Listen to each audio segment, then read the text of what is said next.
AEW Wrestledream quick review. I didn't watch the pre-show at all. It started off with the end of the last pre-show, which was FTR versus Jet Speed. So that was a nice surprise. I was a bit confused because I didn't watch the pre-show because it's already like 5 hours long and being on at like midnight or 1 a.m. or whatever it was, and living in the UK is a bit difficult. So yeah, anyway. We had Stokely holding the foot of Speedball Mike Bailey, so obviously FTR picked up the win there. Jamie Hayter versus Tekla. Jamie Hayter picked up the win there. Then we had Queen Anamata coming out of it. Coming out. Yeah, anyway. And obviously had the Triangles of Madness there as well. A tag team match, which was for $500,000.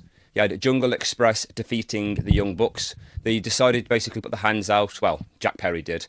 But before we could even find out what actually happened there, we had some members of the Don Callis family coming out. Obviously, they attacked Jungle Express. Out came Kenny Omega.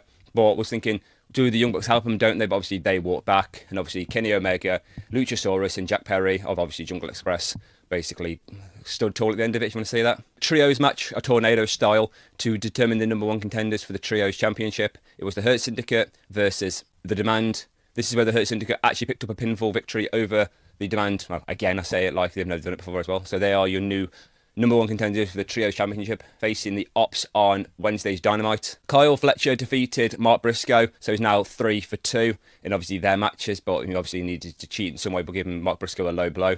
But well, a bad match. I enjoyed it. It's basically what I expected to happen. So Kyle Fletcher is still your TNT champion. Chris Statlander defeated Timeless Tony Storm for the AEW Women's World Championship. Well, she retained it. Basically, it sounded like I was saying she wasn't there. She didn't. She retained her title there. I thought she was going to let Tony Storm tap out, but she didn't. She pinned her. Tony Storm handed Chris Statlander the belt, showing a bit of respect. That was nice. Then out came Mercedes Moné, basically told Chris Statlander to get out of her ring because she's put out a challenge. Basically, her TBS Championship against anyone's title. Then out comes Mina Shirakawa, putting her interim Women's Television Ring of Honor World Championship, I believe it's called. Correct me if I'm wrong, it's a very long name to try and remember. But now, then Mercedes Moné defeated her, so she's now, 11 belts, Moné? Obviously, she calls herself Ultimo now as well, because Ultimo Dragon had 10, so obviously she's past him, I believe.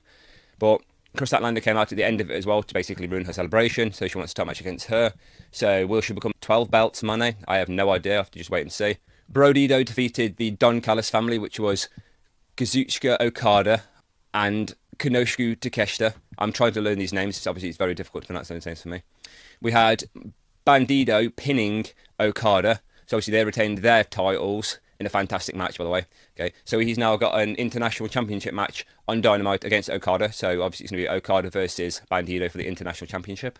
Hangman Adam Page defeating Samoa Joe in a fantastic match. I love seeing Samoa Joe wrestle. It's absolutely brilliant.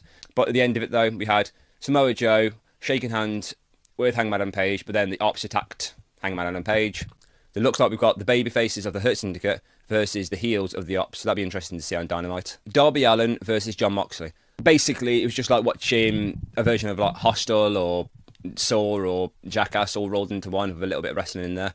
So it was great. And then the most gruesome part was probably when Jon Moxley got a skewer to Darby Allin's nails and like slammed it in there. That was bad. They had tasers. They had an aquarium sort of thing, or like a fish tank where he was drowning him. We had flags getting wrapped around his neck. So obviously the Death Riders were involved. We had Claudio Castagnoli throw Darby Allin. He was like, move. So obviously he threw him over there. Pac dragged him around the corner. You had Jon Moxley putting him through a table from the ring apron to the outside. Still wouldn't quit. Into the ring. They filled up the aquarium tank. Starts basically putting his head into water. Says no. Then the lights go black. I'm like, I know what this is. Sting comes out. Fantastic. Okay. Hits all the Death Riders with the bat. Well, they had Claudio Castagnoli with the bat as well. And I think Pac, because you had Wheeler Yuta and Daniel Garcia get pepper sprayed, I think. So Sting smashes the aquarium. So obviously water goes everywhere. They've got glass on the floor.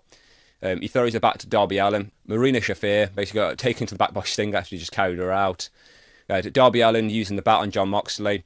He decides to get the Scorpion Death Drop using the flag as well. Then the Coffin Drop. Then he gets the Scorpion Death Lock. I believe that's the correct name. Sorry if I'm getting confused there. Right. And we had